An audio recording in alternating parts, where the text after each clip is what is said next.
नमस्कार, मैं Vinod Chauhar JSVT classes में आपका स्वागत करता हूं। पिछले वीडियो में हमने लोक देवियों के बारे में पढ़ा था और पिछले वीडियो में हमने जिस लोक देवी के बारे में चर्चा की थी वो थी करणी माता।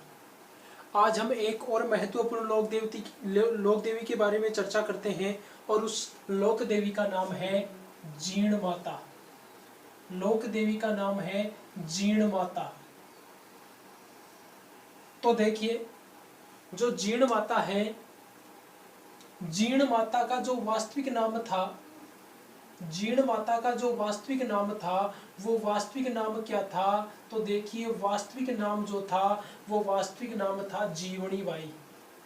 क्या नाम था? जीवनी बाई। जीण माता का वास्तविक नाम था जीवनी बाई। और जीण माता का जन्म, जीण माता का जन्म है वो कहां पर हुआ था? तो इनके जन्म स्थान का नाम है धंधु गांव। कौन सा गांव? धंधु गांव है। और धंधु गांव कहां पर पड़ता है? तो धंधु गांव पड़ता है चूरू जिले में।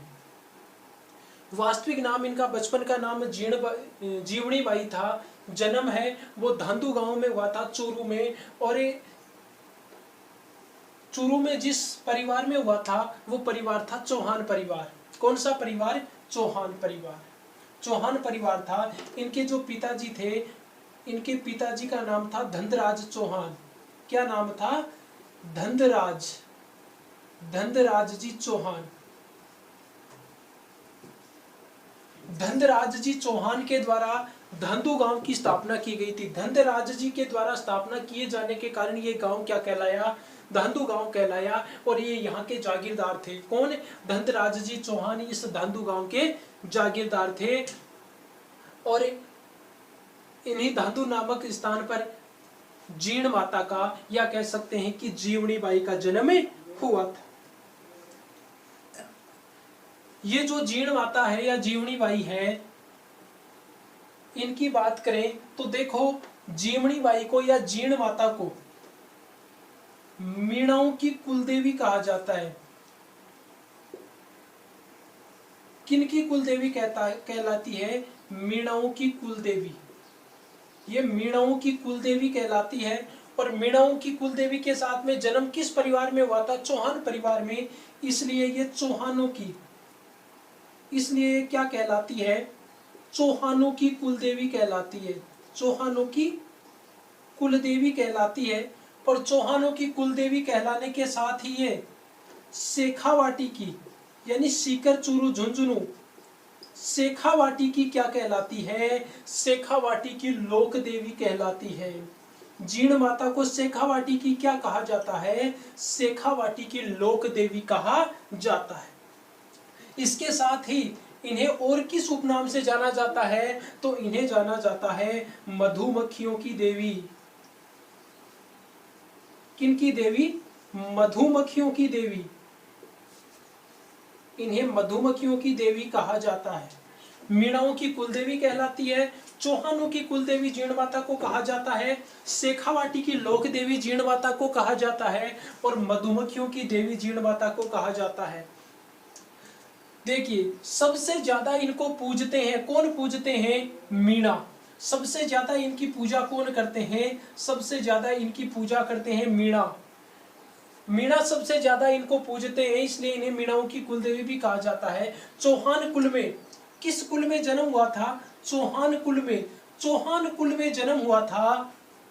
चौहान कुल में जन्म हुआ था, इसलिए क्या कहलाती हैं? चौहानों की कुलदेवी कहलाती हैं। शेखावाटी क्षेत्र में इनकी विशेष प्रसिद्धि है। शेखावाटी में विशेष प्रसिद्धि है, इस कारण क्या कहलाती है? शेखावाटी की लोक देवी कहलाती है। और साथ ही इन्हें क्या कहा जाता है? इन्हें मधुमक्खियों की देवी कहा जाता है। मधुमक्खियों की देवी इन्हें क्यों कहा जाता है? जीण माता का जो दरबार है, जीण माता का जो मंदिर है, उसमें आज भी मक्खियां हैं। उन मक्खियों के छत्ते हमें मिल जाते हैं, बहुत सी मक्खियां मिल जाती हैं। बात करें तो औरंगजेब, जो कट्टर मुस्लिम, जो धार्मिक नीति पर चलने वाला था और कट्टर मुस्लिम था औरंगजेब, और औरंगजेब ने औरंगजेब ने धार्मिक नीति के तहत मंदिरों पर आक्रमण करना शुरू कर दिया था और हिंदुओं के जितने भी मंदिर थे उन सारे मंदिरों को वह लूट रहा था, मंदिरों की मूर्तियों को खंडित कर रहा था, मंदिरों को तोड़ रहा था। और उसी नीति के तहत वो कहां पर आ पहुंचा? उसी के तहत वो जीण माता मंदिर में आया था। कहते हैं कि जब उनके सैनिक जीण माता के मंदिर में पहुंचे, उस समय जीण माता के मंदिर में जो मक्खियां थी वो सारी की सारी मक्खियां हैं वो औरंगजेब की सेना पर टूट पड़ी, जिसके कारण औरंगजेब की सेना है वो वहां से भागने लगी। बहुत से सैनिक हैं वो इन मक्खियों के जहर के कारण मरने लगे। तब कहते हैं कि औरंगजेब ने कहा था कि हे माते, आप मुझे एक बार क्षमा कर दीजिए, एक बार आप क्षमा कर दीजिए, मैं आपकी शक्ति को पहचान चुका हूं, मैं फिर कभी भी आक्रमण नहीं करूंगा। आप एक बार मेरी रक्षा कीजिए, आप एक बार मुझे छोड़ दीजिए।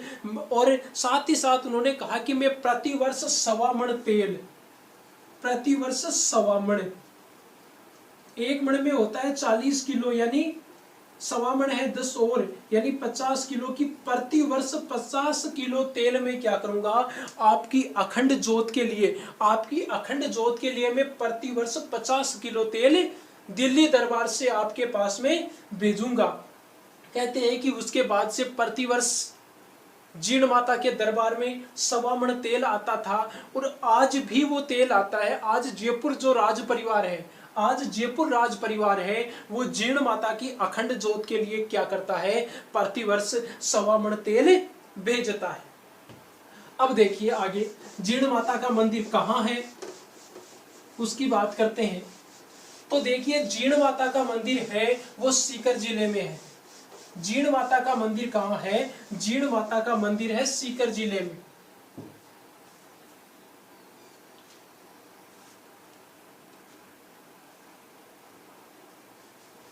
बात करें जीण माता के मंदिर की, तो जीण माता का मंदिर है वो सीकर जिले में है। और सीकर जिले में कहां पर है? देखिए एक स्थान है जिसका नाम है रलावता। एक स्थान है जिसका नाम है रलावता। इस रलावता में यहां पर एक पर्वत है जिसका नाम है काजल शिखर। एक पर्वत है जिसका क्या नाम है? काजल शिखर। इस काजल शिखर पर्वत पर जीण माता ने तपस्या की थी। क्या किया था? तपस्या की थी। काजल शिखर पर्वत पर जीण माता ने तपस्या की थी और ये रलावता नामक गांव में है। और ये जो काजल शिखर जो पहाड़ी है, काजल शिखर जो पर्वत है, इसी पर्वत की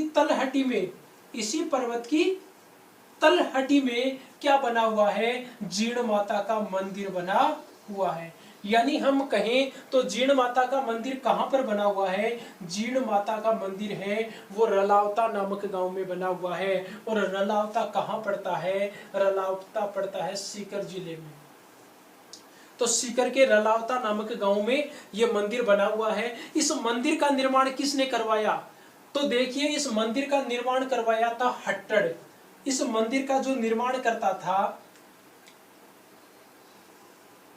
मंदिर का निर्माणकर्ता, तो निर्माणकर्ता कौन था? निर्माणकर्ता था हट्टड़। निर्माणकर्ता कौन था? हट्टड़। हट्टड़ के द्वारा इस मंदिर का निर्माण करवाया गया था। और मंदिर का निर्माण कब करवाया गया? तो मंदिर का निर्माण करवाया गया था 1064 ईस्वी में। 1064 ईस्वी में हट्टड़ के द्वारा क्या किया गया था? इस मंदिर का निर्माण करवाया गया था। किस मंदिर का? जीण माता के मंदिर का निर्माण करवाया गया। जीण माता का एक छोटा भाई था। जीण माता का एक छोटा भाई था और उस छोटे भाई का क्या नाम था? छोटे भाई का नाम था हर्ष। छोटे भाई का क्या नाम था? हर्ष। जीण माता है, जीण माता के माता और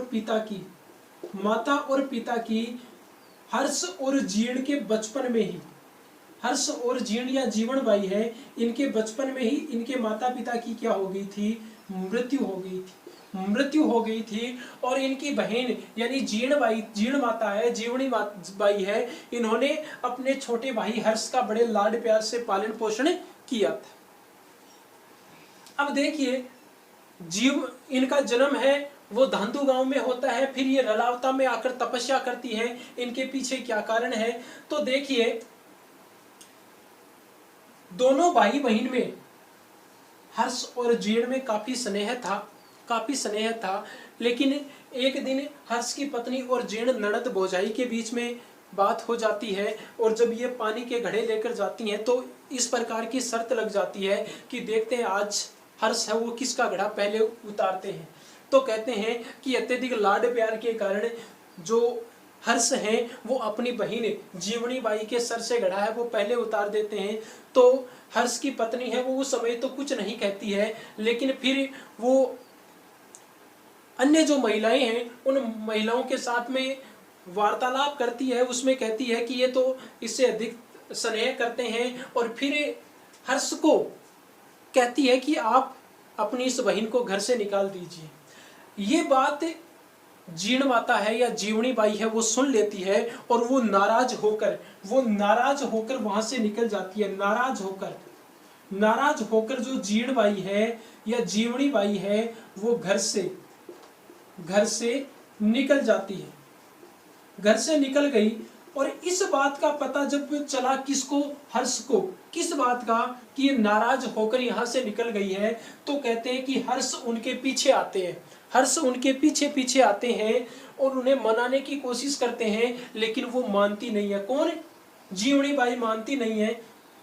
और जीवनी बाई या जीण माता है वो कहाँ पर आ जाती है? इस काजल शिखर पर्वत पर। कहाँ पर आ जाती हैं? इस काजल शिखर पर्वत पर आ जाती हैं, और काजल शिखर पर्वत पर आकर तपस्या करने लग जाती हैं। और जब वह वहां से नहीं उठती हैं तो उनका भाई है हर्ष, वो भी कहता है कि बहन तू अगर घर नहीं जाएगी तो मैं भी घर नहीं जाऊंगा। और काजल शिखर पर कौन बैठ जाती है तपस्या करने के लिए?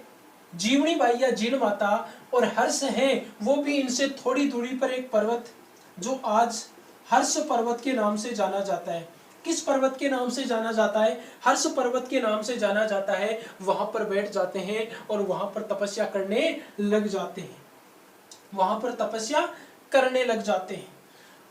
तो जीवनी बाई है वो दुर्गा का रूप, किसका अवतार मानी जाती है? जीवनी बाई दुर्गा का, या जीण माता है वो किसका अवतार मानी जाती हैं? वो दुर्गा का अवतार मानी जाती हैं। और जो हर्ष का मंदिर है आज हर्ष भैरू, किस मंदिर के नाम से जाना जाता है? हर्ष भैरू जी मंदिर के नाम से जाना जाता है।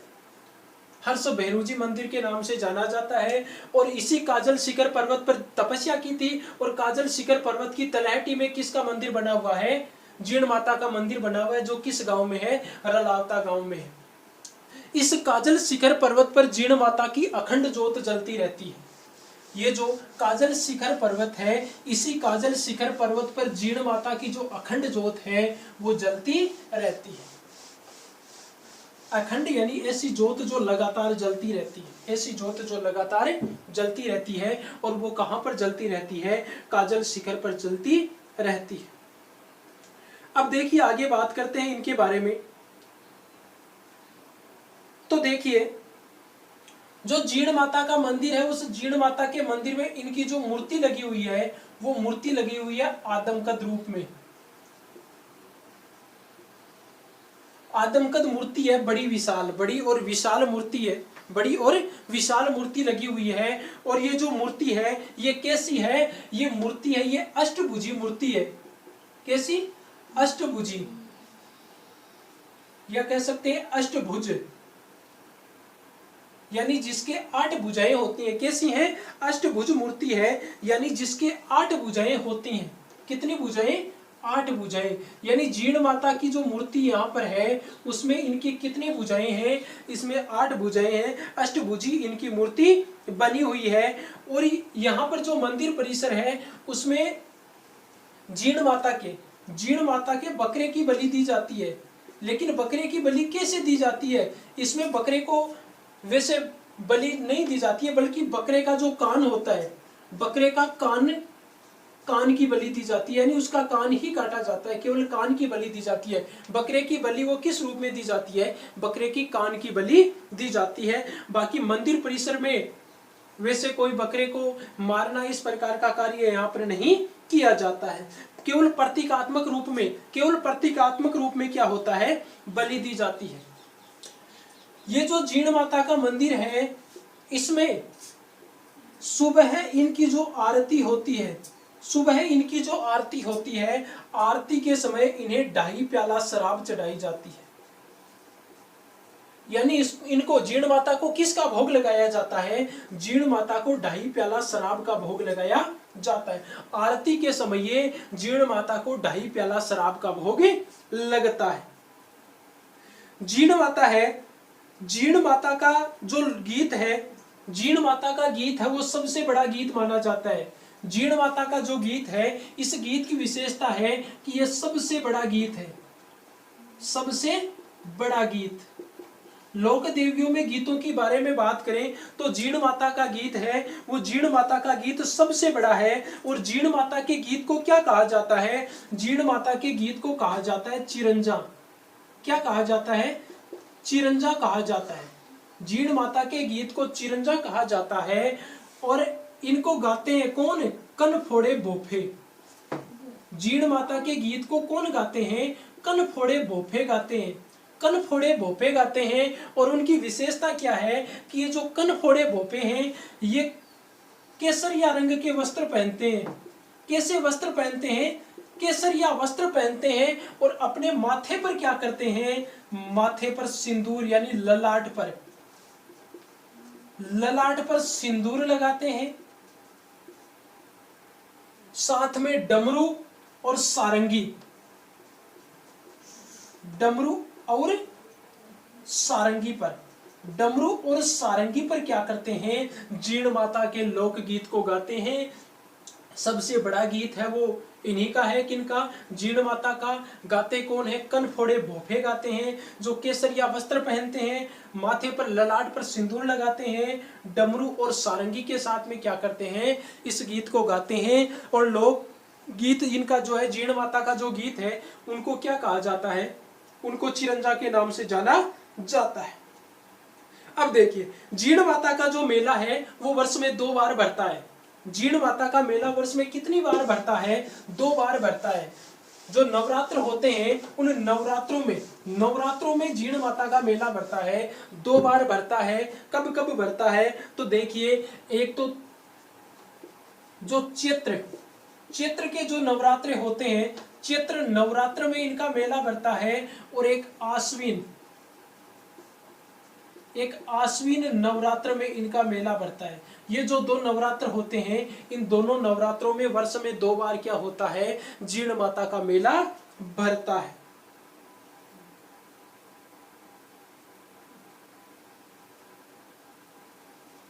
देखिए, जो जीण माता का मंदिर बना हुआ है, जीण माता का मंदिर बना हुआ है, उस मंदिर